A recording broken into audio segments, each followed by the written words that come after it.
এই দেখো, আমি আমার মা। এখন রাত ঘড়িতে 9:30 বাজে। এখন আমরা ডিনার করব। ডিনারে কি আছে জানো? আজকে রুটি আর বরবটি ঢ্যাঁড়স ভাজা। ঠিক আছে? এই এখন আমরা দুজনে খাবো, খেয়ে একটু গল্প করব দুজনে, মা মেয়ে মিলে বসে একটু গল্প করব। তারপর 10:30 নাগাদ শুয়ে পড়ব। একটু দুজনের মনের কথা বলি, তাই না মা? তাই তো। হ্যাঁ, দুজনের মনের কথা বলি, কি করব কি না করব, কবে পুরী যাব এই ভাবি শুধু। আমি একটু পুরী ঘুরতে ভালোবাসি, জগন্নাথের দর্শন করতে, তাই না মা? হ্যাঁ, মাও বলে চল একটু পুরী যাব, জগন্নাথকে দর্শন করব। যাই, মাকে নিয়েই যাই পুরীতে।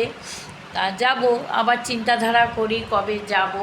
ঠিক আছে বন্ধুরা, তোমরাও পারলে পুরী ঘুরে আসো, জগন্নাথের দর্শন করে আসো। শরীর মন সুস্থ থাকবে। বছরে যদি একবার ঘোরো না, মনটা সারা একটা বছর ভালো থাকে। আর যদি দিনের পর দিন ঘরে সংসারে কাজ করে যাচ্ছি, রান্না করে যাচ্ছি, খেতে দিচ্ছি, বাটনা বাটছি, তাহলে না মনটা খিটখিটে হয়ে যায়, জানো? মনটা, তাই না মা? হ্যাঁ, মনটা ভালো থাকে, একটু ঘুরে বেরিয়ে আসলে মনটাও ভালো থাকে, তাই না মা? হ্যাঁ, হ্যাঁ, আমার মাও একটু ঘুরতে ভালোবাসে। তো ঘুরতে ভালোবাসে বলে এই নয়, পুরী আর কোথাও যেতে চায় না, কিন্তু মা বয়স হয়ে গেছে তো, তাও মাকে নিয়ে যাই সাবধানে। 2025-এও নিয়ে গেছি পুরীতে, ঘুরিয়ে নিয়ে এসেছি। 4 দিন থাকি, তাতেই হয়ে যায়। ঘুরিয়ে নিয়ে আসি, একটু সমুদ্রের হাওয়া খাই, শরীরটাও ভালো থাকে।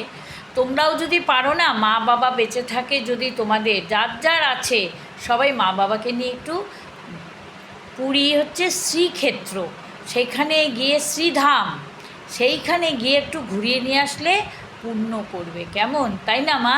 তাই তো। তা মা দেখো অনেক বয়সটা হয়েছে, কথা বলতে গেলে একটু কথা কাঁপে, বুঝেছো? তাই আমরা একটু মাকে একটু কম কথাই বলাই, যাতে মা একটু আস্তে কথা বলে, হ্যাঁ তাই, ব্যাস ওইটুকুই। ঠিক আছে? আর সাথে থাকে সব সময়, যাতে মা সুস্থ থাকে সেই চেষ্টাই করি। আর এইটা হচ্ছে আমার সোনা মা। ঠিক আছে? হ্যাঁ, তোমরাও যদি বলো যে তোমার মাকে দেখতে কি সুন্দর, সত্যিই তাই। আমার থেকে আমার মা অনেক সুন্দর দেখতে। আমার মায়ের গায়ের রং প্রচুর ফর্সা ছিল, এখন তো বয়স হয়ে গেছে, কিন্তু এখনও সুন্দর মা। আমাকে বলতে পারো যে আমি হয়তো সুন্দর না। ঠিক আছে বন্ধুরা, তাহলে রাত্রে খাবো, খেয়ে দিয়ে শুয়ে পড়বো। আজকের মতন good night, tata, bye bye.